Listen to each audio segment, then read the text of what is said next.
As previously documented on Rebel News, the City of Pickering, just east of Toronto, does not want you to know about how it governs. So if you're a constituent asking an impolite query, Mayor Kevin Ash will have you frog marched outside City Hall by the police if need be. Even journalists are forbidden to report on City Council meetings unless they receive 2/3 approval of City Councillors.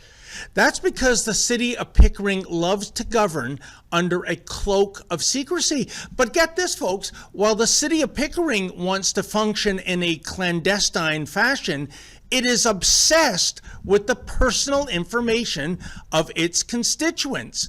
Not only that, the city, according to my guest, is actually selling that personal information to third parties such as Enbridge. So what's going on here? Why the double standard? Why does Pickering want to govern in secrecy, yet it is so gung-ho in violating the privacy of its residents? Well, to answer these questions, I'm joined now by City of Pickering Councillor Lisa Robinson. She is the lone voice on council speaking out against these shameful shenanigans. So, Lisa, what is going on exactly, first in terms of the secrecy under Kevin Ash, the mayor, and why is the city selling private information to entities such as Enbridge in the first place? Hi, David. Great to be back here. Yeah, there's so much cloak and dagger stuff going on at the City of Pickering right now. It's absolutely insane. You're completely correct in saying that the city does not want anybody filming or recording or even taking photos inside of our council chambers anymore. And there has to be a good reason for that. And honestly, I don't know what it is, but in my personal opinion, you would think that if they were on the up and up, that they would be okay with people doing recordings. Don't you think? Yeah, well, what else could it be? And I know they say, you know, it's a matter of safety. Safety, like it's a live wire that's being downed in council chambers. So I'm not buying that. But on the flip side, Lisa, as I alluded to, they're into all kinds of surveillance and data collection and then sharing that data. I believe you have a video up. They collected all kinds of personal information on residents and then sold it to Enbridge for $10,000? Well, they're not, the City of Pickering isn't the ones actually doing the collecting. Okay. Enbridge has contracted with another party to start collecting information from the residents of Pickering. So they're collecting all of your data, all of your energy consumption, whether it's at your own personal home or if it's a business. And this third party, what they want to do is they want to start tracking your carbon footprint. Oh, come on. Yeah, so that's what the party is doing. But in the agreement with the City of Pickering, Enbridge paid the City of Pickering $10,000 to allow this other company to gather this data information.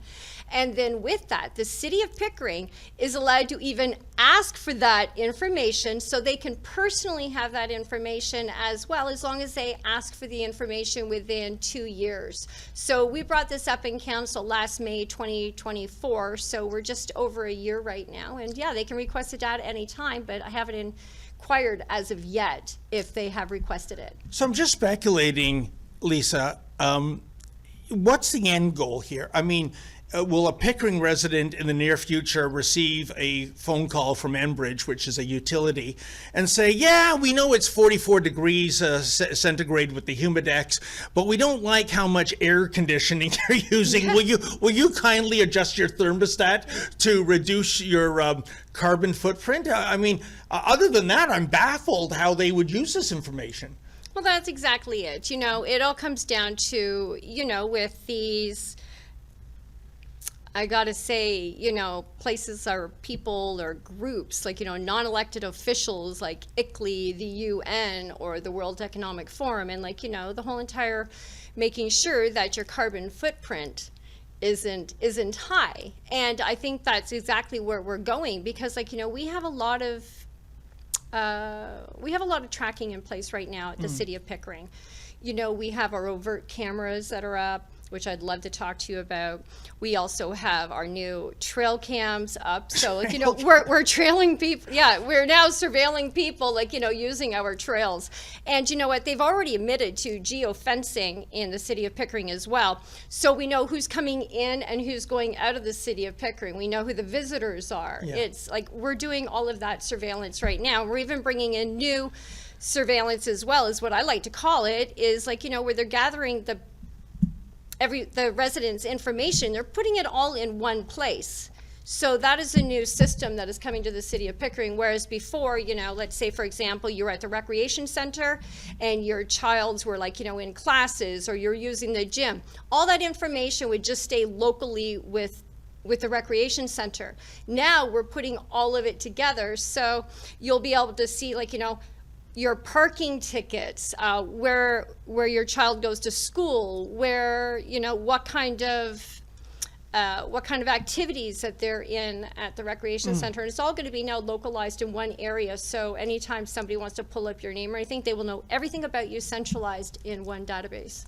You know, Lisa, all this surveillance technology being invested in, I mean, how soon are we from seeing posters with the copy, Big Kevin is watching you? I mean, you know, it's just really disturbing. But it ties into, and I think you've spoken about this, the city of Pickering. Not you, as one of the counselors on the side of reason, I would suggest they like the idea of 15-minute cities. They want Pickering, I understand, to be car-free in the future, which is ludicrous. I mean, let's face it, Pickering is a bedroom community for Toronto. I would argue most of the people that live in Pickering work in Toronto and need a car to commute there. Is that what's going on? They've bought into this, you know, UN, World Economic Forum idea of a 15-minute city? Oh, absolutely. I mean, the city of Pickering, we signed on with ICLEI back in the early 2000s, and we know that they're affiliated with the UN and with the World Economic Forum. We've also adopted very recently Durham Region's plan, which says that, yes, there will be car-free zones in the future. On top of that, as I was speaking about the overt cameras, you know, we have over 15 or 16 of them that are throughout Durham right now, and a lot of them are in Pickering, and they're putting them in strategic locations. So, like, you know, on and off ramps getting on the highway, you know, in between the different zones, like, you know, one in between Pickering and Scarborough, facing in all directions, so you can see if you're coming or leaving.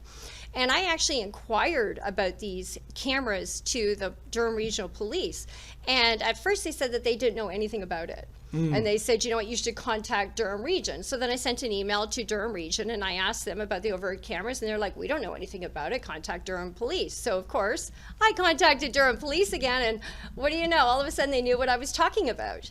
And then I asked them about why did they pick these particular locations. And the superintendent told me that, well, we put the location here was because that there was a attempted murder, a shooting at a Pickering bar.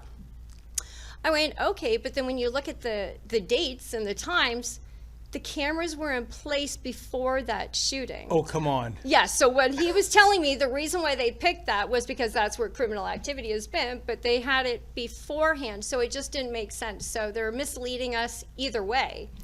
Lisa, in the big picture, and correct me if I'm wrong, but I would think a municipality, it should be concerned with, I don't know, picking up the garbage, making sure the potholes are paved, snow removal in the wintertime, ensuring there's clean drinking water. It seems to me that increasingly, even in municipal politics, forget about provincial or federal, there are ideologues getting elected, and they have this ultra left-wing agenda, and they want to be all about controlling your life as opposed to managing a city. What say you? Mm-hmm. Well, that's exactly what's happening right now, is they are controlling everything, and that's what they want to do. They don't care about, you know, the garbages. You know, I brought up the fact that even in the city of Pickering, for our parks, you know, you have your recycling bins there. You have the recycling and you have the garbage all in one bin. Well, guess what? We don't recycle. We do not recycle. And it's like, So wait a minute, this is important. So this is important. You sort your rubbish, but it all goes into the same dump at the end of the day. Yes, it's all going in landfill. You know, even the city of Pickering only has one truck.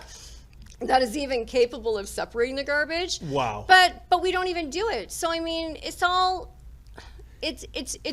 we're being very untruthful to the people is what we're doing. Even at, our recreation center, they don't separate the garbage there either. And the reason why they're not separating the garbage or looking to make sure, it's just plastics in one or garbage in the other, is because they're afraid of needles and stuff. So they say, oh, the heck with it. And you know what? They just throw it all into the garbage in landfill. So we're lying. And the City of Pickering even got an award for, a Smart City 21 and also for being sustainable. Who gave them that award? I don't know. I can't remember the names of them right now, but I mean, I don't know. But even looking at it, I mean, we're not being sustainable. I mean, right down to our garbage, it's all a lie. Unbelievable. Yeah. So they don't have the resources to do a bona fide recycling program, but they have enough money in the kitty to, spy on their residents, sell that data to other groups, and come up with a cockamamie idea of making Pickering a car-free city. Unbelievable. Lisa, we're running out of racetrack here. Yeah. You've done a deep dive with a video on this subject. Where can people find your videos? Yes, if anybody wants to see any of my videos, I've been keeping a lot of information on what's been happening in the City of Pickering. Just go to YouTube and look for Lisa Robinson. I mean, you can't miss me. All right. Well, thank you, Lisa, and keep fighting for freedom. Thank you. I sure will. Okay. Hey, folks, I know you love it when Rebel News tells the other side of the story. That side of the story you are not going to get from the legacy media. But, unlike the legacy media, Rebel News does not receive a single nickel of taxpayer funding. And that's where you come in. Can you help me out here? Can you go to rebelfieldreports.com? That's rebelfieldreports.com. And if you're able to, kindly make a donation.